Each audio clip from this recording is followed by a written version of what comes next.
on va commencer la correction de l'exercice. Donc sachez que les chauves-souris ont développé un système très très intéressant. Les chauves-souris ont développé un système très très important. Donc le sonar, il est basé sur la production et la réception d'ultrasons. Donc production et réception d'ultrasons.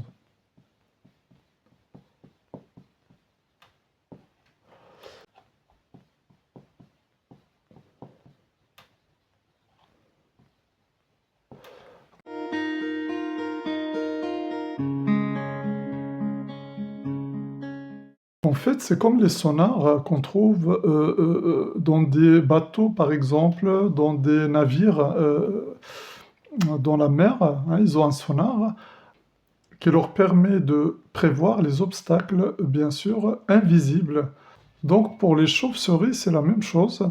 Comme elles chassent la nuit, et par conséquent la vision est impossible, donc ils se dirigent en émettant des ultrasons. Et lors de la réception, ils peuvent estimer la distance, bien sûr, qui les sépare d'un obstacle ou bien d'une proie. Car ils utilisent ça aussi pour la chasse. Donc, normalement, lorsqu'ils produisent et qu'ils émettent les ultrasons, donc il y a la réception et par conséquent l'estimation de la distance qui les sépare, bien sûr, de l'obstacle ou bien de la proie. Et on appelle ça écholocation. Donc sachez que le terme écholocation, ça vient de l'anglais.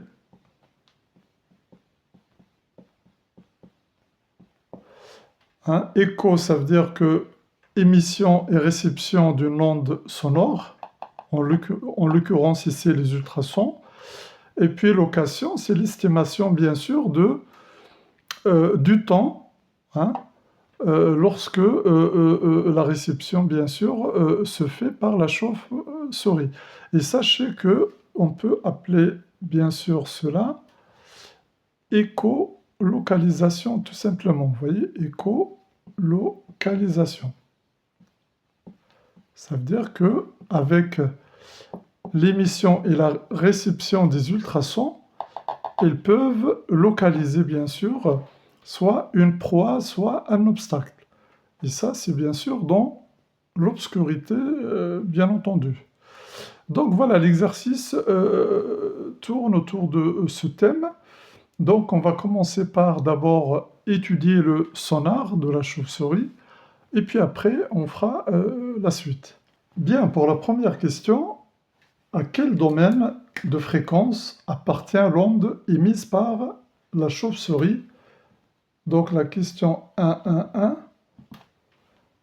À quel domaine de fréquence? Sachez que la chauve-souris, d'après le sujet, elle émet une fréquence de 50 kHz. Donc pour la réponse à la question, c'est très très simple. Donc il faut noter que FE est supérieur à 20 kHz. Donc elle appartient, bien entendu, hein, donc la fréquence, donc elle appartient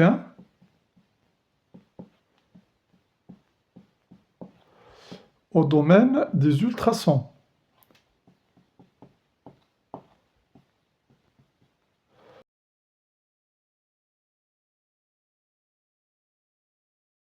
Bien entendu, on va faire un petit complément. Donc, complément pour la question.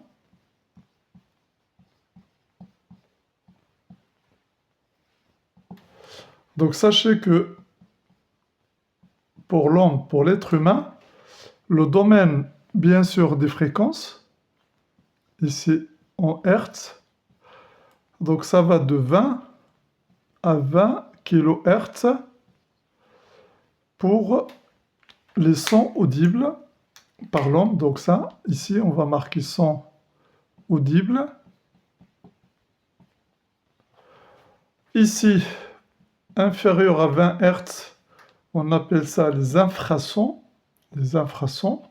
Et supérieur à 20 kHz, ultrasons. Donc voilà le domaine des fréquences audibles par l'être humain et non audibles par l'être humain. Sachez qu'on ne peut pas entendre les infrasons et les ultrasons, mais on peut entendre les sons audibles. Et sachez que chaque animal, bien sûr, on peut lui donner, bien sûr, le domaine des fréquences audibles. Donc, sachez que ça varie, bien sûr, d'un être vivant à un autre, mais sachez que l'être humain, en général, c'est ce diagramme-là qui convient. Maintenant, pour les chauves-souris. Pour les chauves-souris, puisque l'exercice tourne autour des chauves-souris, ben, sachez que les sons perceptibles, ça va de, je vais marquer ici en kilohertz, ici, hein, ça va de 10 kHz à peu près 212 kHz. Sont perceptibles par les chauves-souris.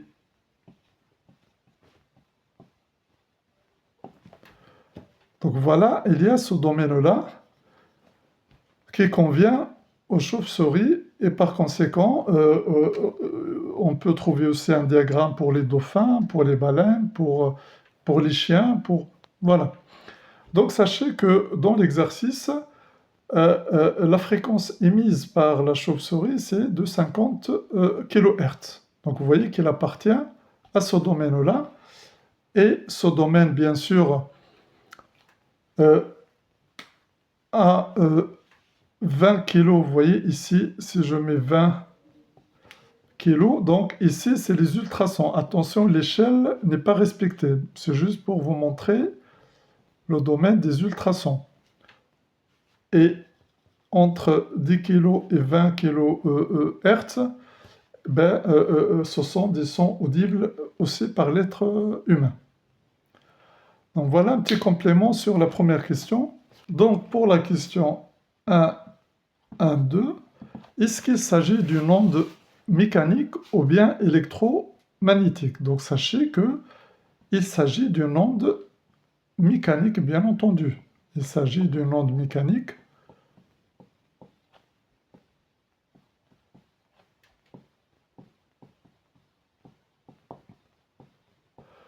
Pourquoi? C'est car il a besoin d'un milieu matériel pour se propager. Il a besoin d'un milieu matériel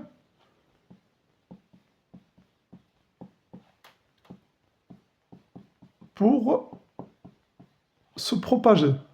Pour se propager. Donc là, sachez que cette réponse est valable pour toutes les ondes sonores, que ce soit les ultrasons, les infrasons ou les sons audibles.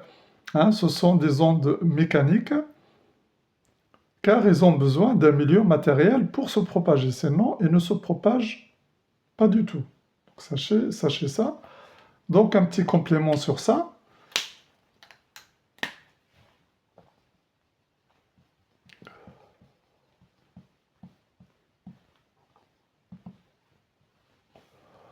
Complément, sachez que les ondes électromagnétiques, on va noter en général les ondes mécaniques. Les ondes mécaniques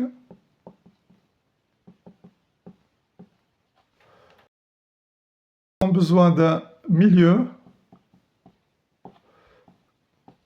matériel pour se propager. Ça, c'est obligatoire. Donc, je rappelle une onde mécanique, hein. Je vais vous donner la définition oralement. C'est une perturbation qui se propage dans un milieu matériel sans transport de matière, mais avec transport d'énergie. Donc, vous voyez que la matière ne se déplace pas avec l'onde. Donc voilà, pensez à ça. Par conséquent, il y a un transport d'énergie. Les ondes électromagnétiques, je vais l'écrire comme ça, c'est milieu matériel, bien entendu, milieu matériel, et le vide aussi, parce qu'ils se propagent dans le vide aussi, donc ils n'ont pas besoin forcément de matière pour se propager. Bien entendu, ils se propagent dans le verre, dans l'eau, mais ils se propagent aussi dans le vide. Ça, c'est important à noter, et c'est ça qui différencie les deux types d'ondes mécaniques et électromagnétiques. Mécaniques ont besoin d'un milieu matériel, les ondes électromagnétiques n'ont pas besoin forcément d'un milieu matériel pour se propager, car ils se propagent dans le vide. Après, il y a des différences autres que ce que je viens de dire sur la célérité, sur tout un tas de grandeurs physiques, vous voyez, hein, les longueurs d'onde, etc. Mais sachez que les phénomènes qui réunissent les ondes, hein, comme la diffraction, les interférences, tous ces phénomènes sont valables aussi bien pour les ondes mécaniques que pour les ondes électromagnétiques. Voilà. Regardez la leçon sur les ondes électromagnétiques, hein, ça parle de cela. Donc voilà un petit rappel sur les ondes mécaniques et les ondes électromagnétiques. Bien, pour la question 1.1.3, on vous demande est-ce que cette onde est-elle transversale ou bien longitudinale? Donc sachez qu'une onde transversale est une onde dont la déformation est perpendiculaire à la direction de propagation. C'est-à-dire vous avez la direction de propagation qui va dans ce sens, mais la déformation, elle est perpendiculaire. Ça veut dire qu'elle est, vous voyez, perpendiculaire, bien sûr, à la direction de propagation. Donc ça, c'est la direction, hein, de propagation. Et là, c'est la déformation. Vous voyez, la déformation. Donc vous voyez qu'elle est perpendiculaire à la direction de propagation. Donc là c'est une onde transversale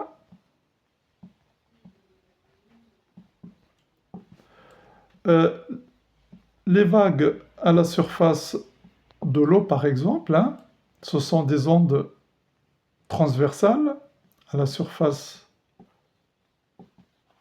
de l'eau. Vous avez aussi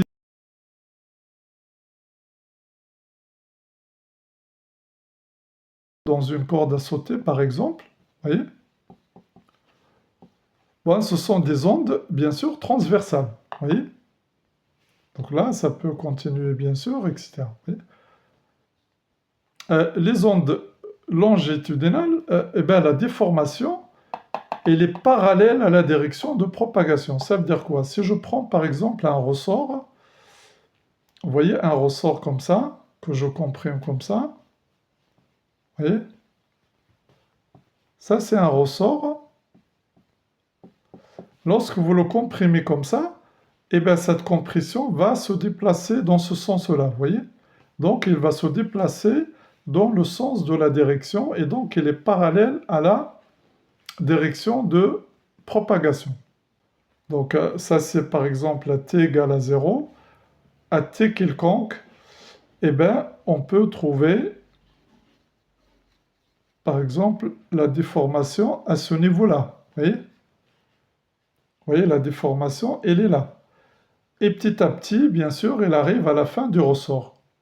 Donc, dans un ressort tel que je viens de le représenter, attention, comme ça, c'est-à-dire on comprime des spires, ça s'appelle les spires d'un ressort. Vous voyez, on comprime, hein, je vais l'écrire ici, on comprime les spires d'un ressort.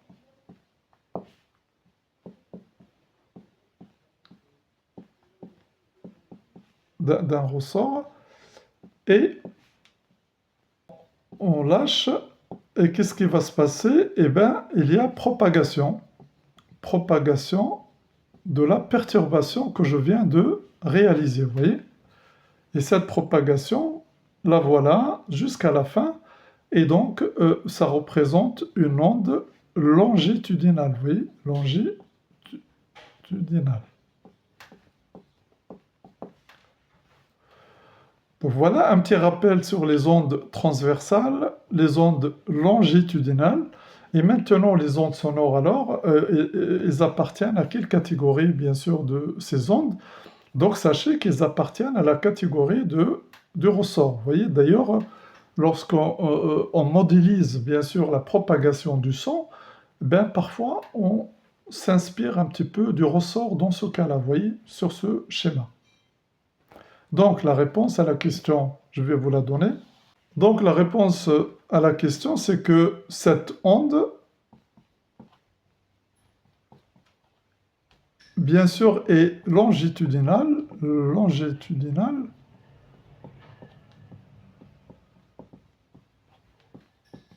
car la déformation ou la perturbation, hein, comme vous voulez, car la déformation, je vais mettre entre parenthèses perturbation aussi, perturbation, est parallèle à la direction de propagation.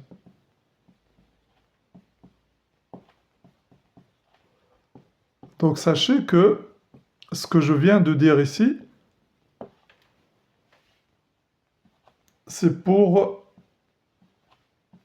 toutes les ondes sonores, que ça soit, hein, on généralise un peu, que ça soit ultrasons, infrasons, son audible, ce sont des ondes longitudinales, hein, et à chaque fois on vous pose la question. On peut donner aussi une autre réponse au lieu de parallèle, comme ici, un parallèle, parce que vous voyez, regardez, vous avez la direction, il est comme ça, et la perturbation se propage comme ça, donc ils sont parallèles. Ça, c'est la direction de la perturbation ici. Et là, c'est la direction de propagation. Vous voyez? Sinon, on peut dire aussi que la direction de la perturbation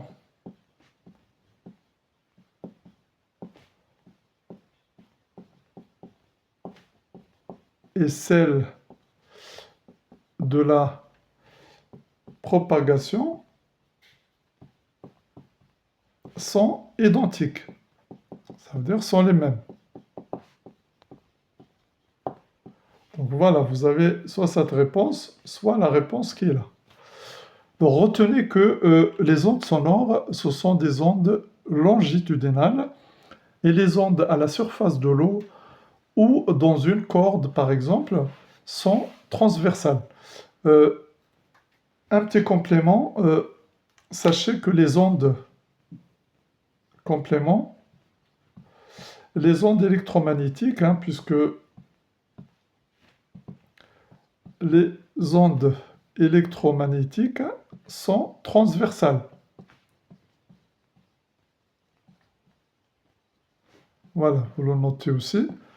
Donc voilà, je vous ai parlé des ondes mécaniques et puis des ondes électromagnétiques pour les mettre en parallèle, hein, et retenir certaines notions dans cet exercice. Bien, pour la partie 1-2, vitesse de la chauve-souris, sachez que ici, on va parler de l'effet Doppler.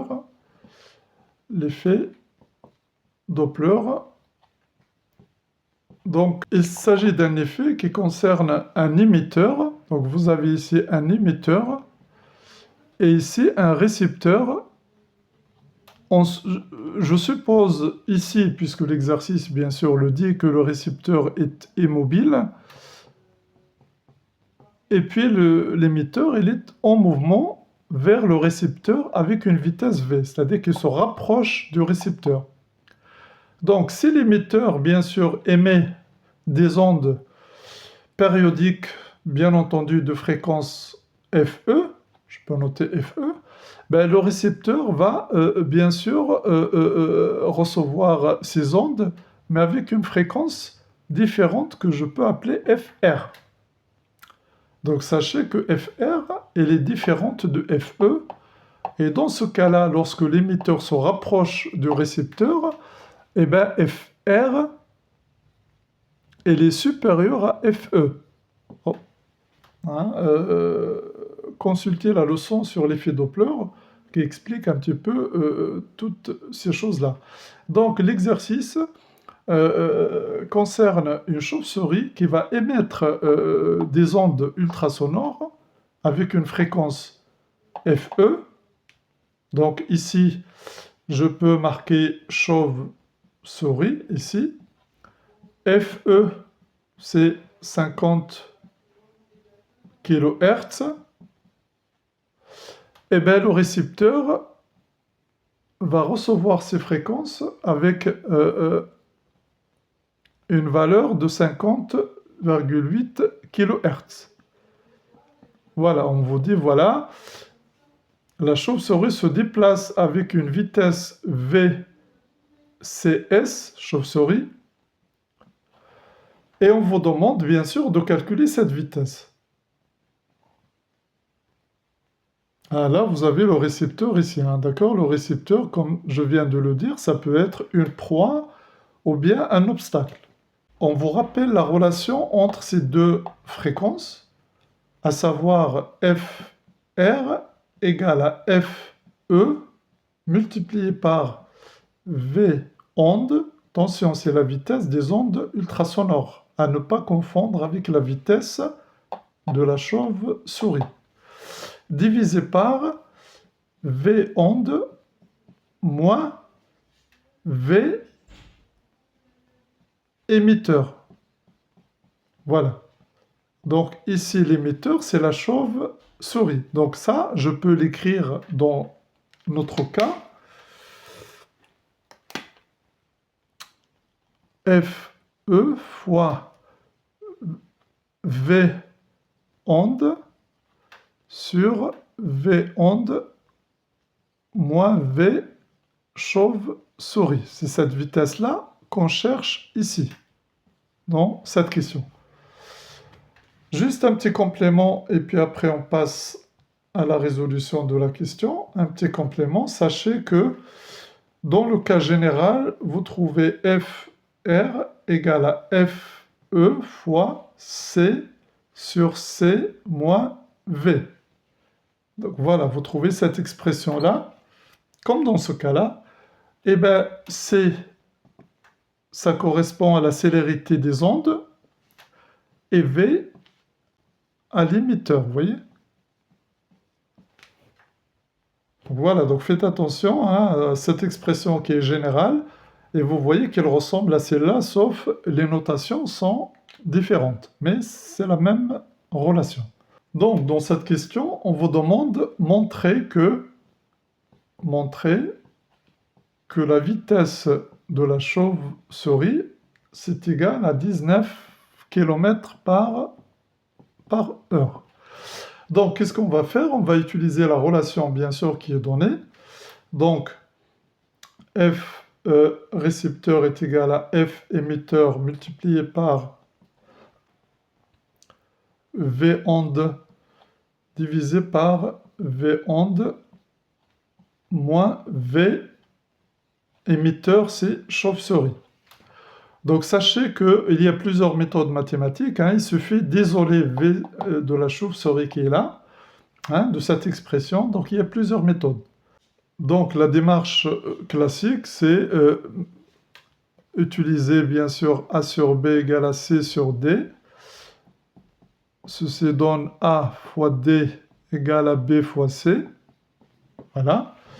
Donc, FR multiplié par V onde moins V chauve-souris, ici, égale à FE fois V onde.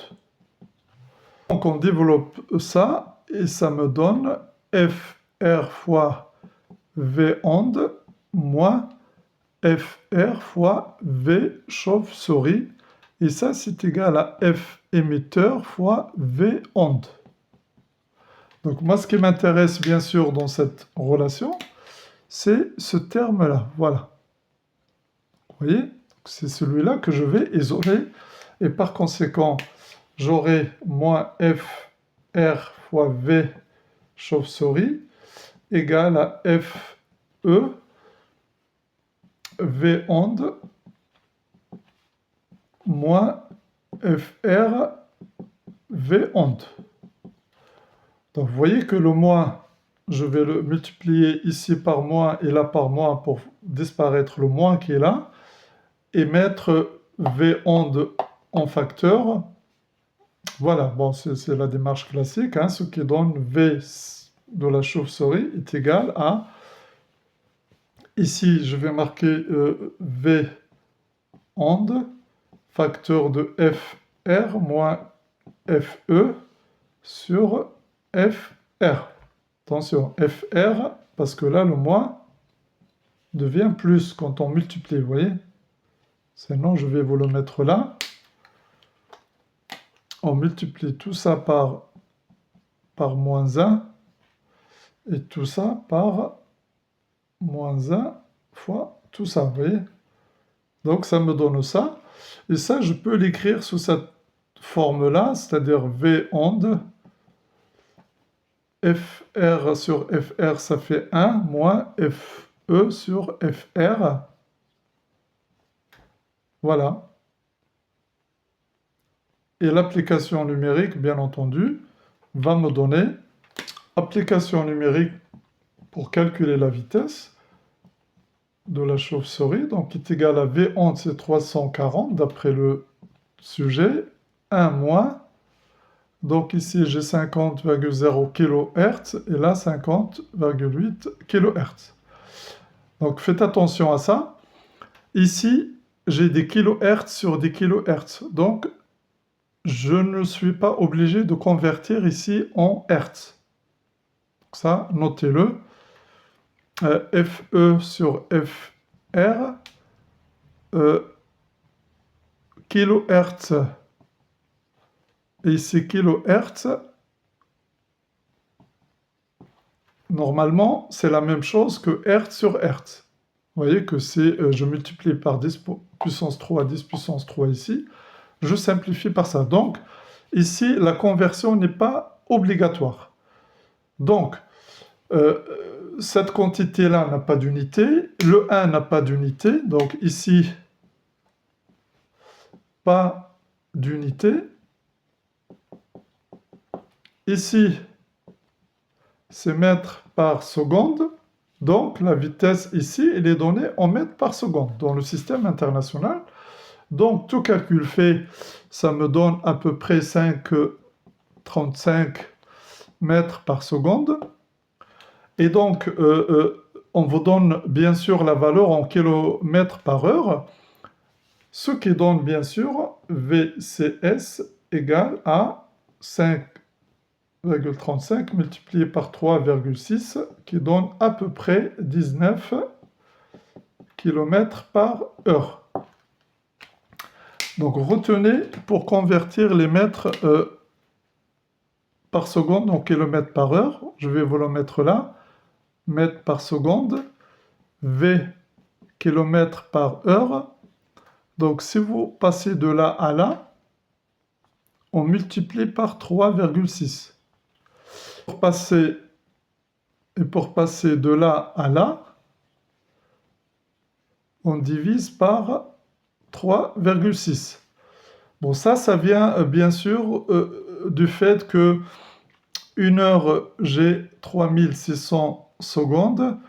1 km, c'est 10 puissance 3 mètres.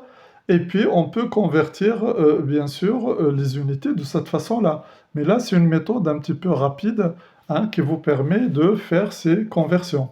Donc, si vous retenez que Vous voyez, 3,6, ça vient du fait que c'est 3600 divisé par 10 puissance 3. Vous voyez, quand on convertit les unités de façon mathématique, bien sûr, on tombe sur ce rapport-là, qui n'est rien d'autre que 3,6. Mais bon, j'avais fait une leçon sur ça, mais sinon, c'est un petit rappel. Bien, on vous demande de comparer la vitesse de la chauve-souris et la vitesse, bien sûr, de l'onde émise. Donc, sachez que la vitesse de la chauve-souris, on a trouvé à peu près 5,35 mètres par seconde. La vitesse des ondes ultrasonores, c'est donné dans le sujet 340 mètres par seconde. Et par conséquent, on peut écrire que la vitesse de la chauve-souris est très inférieure à la vitesse de l'onde. Mais lorsqu'on compare deux grandeurs physiques entre elles, donc un petit complément, sachez que tous les compléments sont importants, ce sont les règles. Un petit complément, comparer deux grandeurs,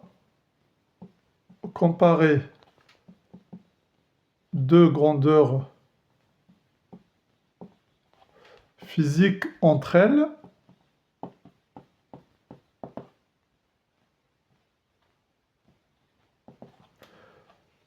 c'est calculer le rapport grandeur 1 divisé par grandeur 2, et ça nous donne bien sûr ici une estimation de la valeur qui les différencie. Donc application ici, application, je divise bien sûr V onde sur V chauve-souris. Je vais trouver 340 divisé par 5,35. Je vais trouver à peu près 63,5. Donc ça veut dire quoi? Ça veut dire que la vitesse de l'onde, elle est 63,5 fois supérieure à celle de la chauve-souris. Donc ce qui revient à dire, bien sûr, que V de la chauve-souris est très très inférieur à V de l'onde. Donc voilà pour le rapport là, retenez-le parce que c'est important. C'est normalement cette écriture qui nous permet de comparer. Or, si on donne juste cette inégalité-là, ben, ça ne donne pas, bien sûr, la valeur qui sépare, bien sûr, vous voyez, la valeur multiplicative, si vous voulez, hein, de la vitesse de la chauve-souris pour donner la vitesse de l'onde. Vous voyez, donc c'est 63,5, on va dire à peu près 64. Donc ça, c'est intéressant. Et après, on peut écrire ça après, vous voyez. Donc, en quoi ce résultat est important pour le déplacement ou la chasse de la chauve-souris? Sachez que le déplacement, c'est important. La chauve-souris se déplace et bien entendu, il ne faut pas qu'elle heurte des obstacles, par exemple la nuit. Hein. Sachez qu'elle se déplace bien sûr dans l'obscurité, vous voyez. Et la chauve-souris, bien sûr, elle fait de la physique. Vous imaginez un petit peu, elle envoie des ondes ultrasonores, c'est-à-dire des ultrasons. Rien que lors de la réception de ces ondes ultrasonores, elle peut estimer la durée et puis la distance qui la sépare, bien sûr, de l'obstacle. Vous imaginez un petit peu ce travail un peu?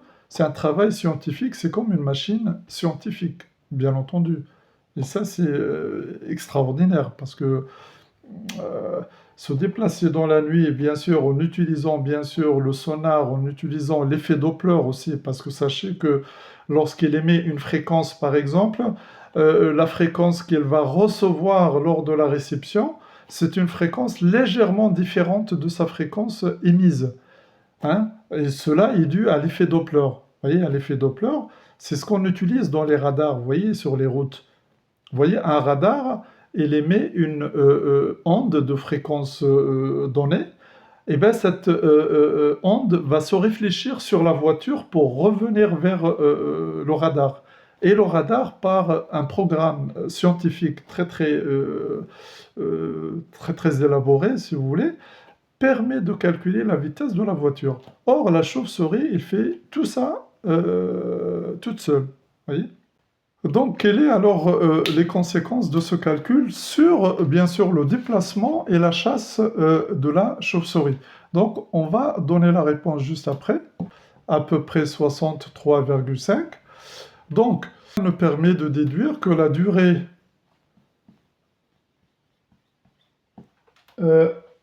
écoulée entre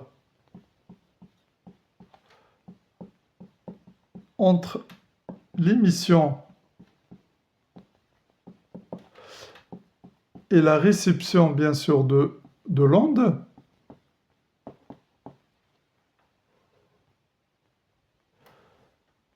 et la réception de l'écho, donc de l'onde, si vous préférez, hein, de l'onde, est très inférieure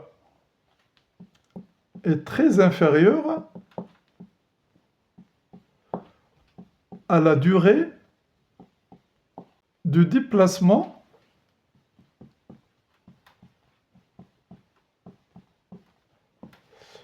de la chauve-souris.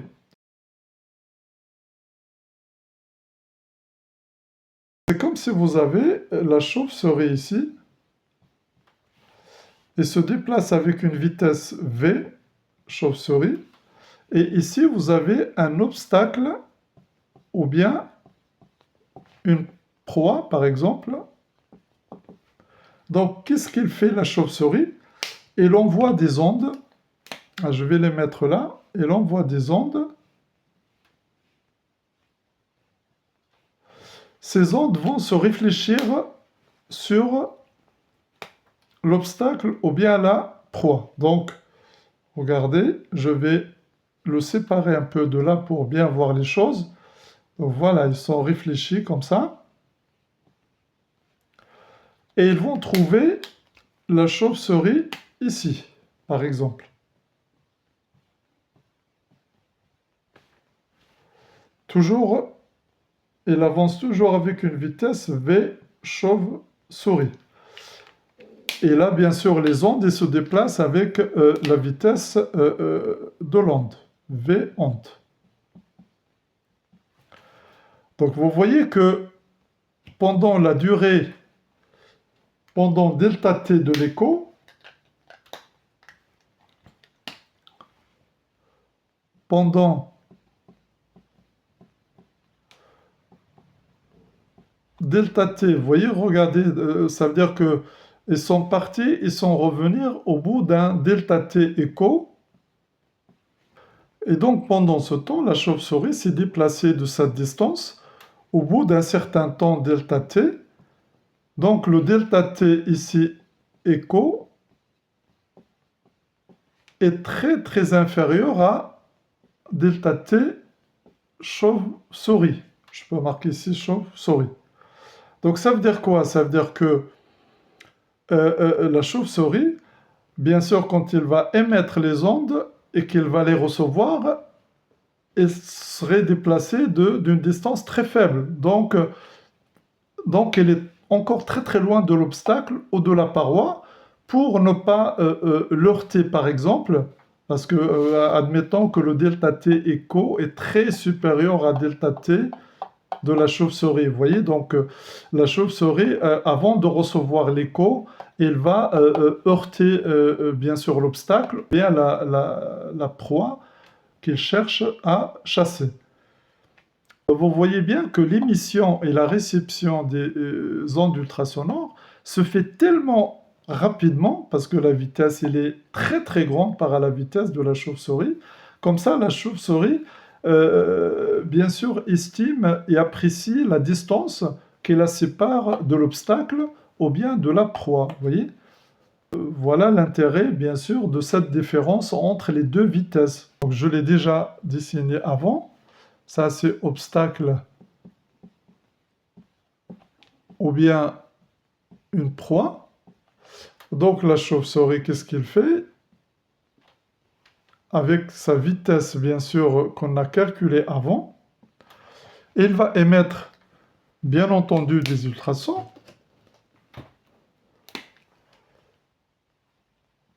Voilà, avec une vitesse V onde. Donc, ils vont aller jusqu'à l'obstacle et ils vont se réfléchir. Donc, ils vont se réfléchir. Hein. Je vais le mettre en bas pour que le schéma soit clair. Donc, ça, c'est la réflexion. Voilà. Et pendant ce temps-là, la chauve-souris s'est déplacée d'une petite distance que je peux représenter comme ça. Cette petite distance-là. Et toujours avec, bien sûr, la vitesse. Donc là, on vous demande calculer la distance D que la chauve-souris va estimer. Donc vous imaginez que la chauve-souris émet des ultrasons, les reçoit, les analyse, et après analyse, détermine avec exactitude la distance D qui la sépare, bien entendu, de l'obstacle ou de la paroi. Donc vous voyez bien que la chauve-souris, bien sûr, fait de la physique, bien entendu, pour se déplacer, pour vivre, pour se nourrir, etc., etc. Donc, le signal revient après une durée de 16,7 millisecondes. Voilà. Donc, ça, c'est émission plus réception. Aller-retour, si vous voulez. Vous voyez? Je veux le marquer aussi aller-retour parce que c'est très très important ça. Bien. Et on vous demande estimer la distance qui sépare la chauve-souris du papillon. Donc là, c'est un papillon. Bon, c'est pas un obstacle. Important d'avoir, avant de faire le calcul, complément important. Donc faites attention à ça. Donc souvent, bien sûr, on a un obstacle ici, que ce soit échographie au sonar. Donc vous avez une onde qui va comme ça et qui revient au bout d'un temps delta t.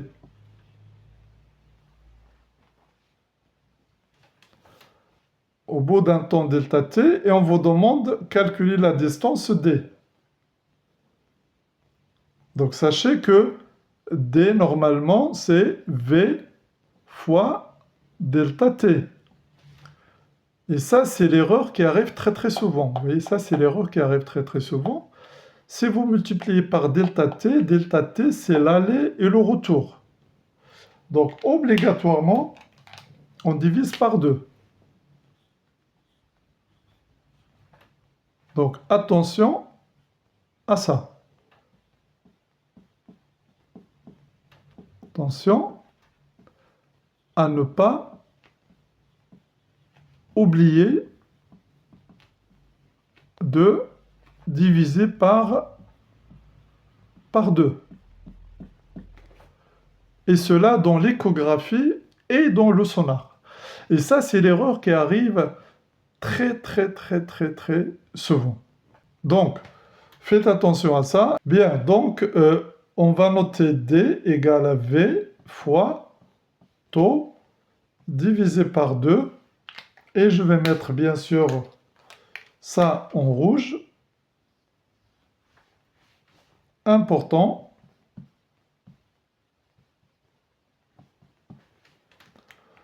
Et maintenant, il ne vous reste qu'à faire l'application numérique. Donc, application numérique que la chauve-souris fait dans sa tête. Donc, D égale à sa vitesse, bien sûr, en mètres par seconde, fois le temps à ne pas oublier de convertir, bien sûr, en secondes, divisé par 2, qu'il ne faut pas oublier, et on trouve D à peu près 2,84 mètres. Vous voyez qu'il est encore loin de l'obstacle ou bien du papillon qu'il cherche à chasser. Donc voilà la réponse à la question 1.3. Ici, on va noter juste attention aux conversions. Vous voyez, comme d'habitude, hein, attention aux conversions. Et normalement, si vous avez fait attention aux 2 qui est là et aux conversions, eh bien, il n'y aura aucun problème. Donc voilà pour cet exercice. Bon courage et à la prochaine.